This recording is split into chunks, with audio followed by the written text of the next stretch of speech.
আজি মই কৈছোঁ যে আমি অকল কাৰ্যকৰ্তাহে গৈছোঁ। যোৱাকালি বহিলোঁ, আজি বহিলোঁ, অহাকালিও বহিম। 4টা আমাৰ জিলা পৰিষদ আছে, 4টা জিলা পৰিষদত আমি 4খন কাৰ্যকৰ্তাৰ সভা কৰিছোঁ। পৰৱৰ্তী সময়ত আহি গাঁৱৰ ল'ৰা ছোৱালীবিলাক ৰাইজৰ লগত ভাগ দিব। সোণাপুৰৰ যি 45 উচ্ছেদ অভিযান হৈ আছে, উচ্ছেদ অভিযানৰ কংগ্ৰেছ দলে এনেকুৱা ধৰণৰ উচ্ছেদক বাধা দিয়ে।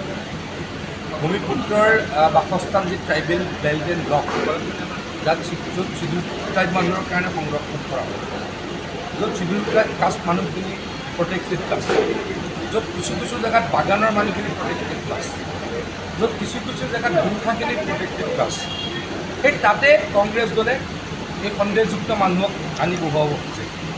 তেওঁলোকে আনি বহুৱাই আৰু যদি আমি নিয়মৰে খেদি দিওঁ, তেওঁলোকে বেআইনীভাৱে খেদা বুলি কয়, বলপূৰ্বকভাৱে খেদা বুলি কয়।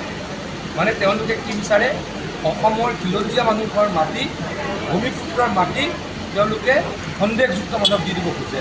এই কথা হ'বলৈ দিয়া নহ'ব। ৰাইজ সজাগ হৈছে, চৰকাৰ অতি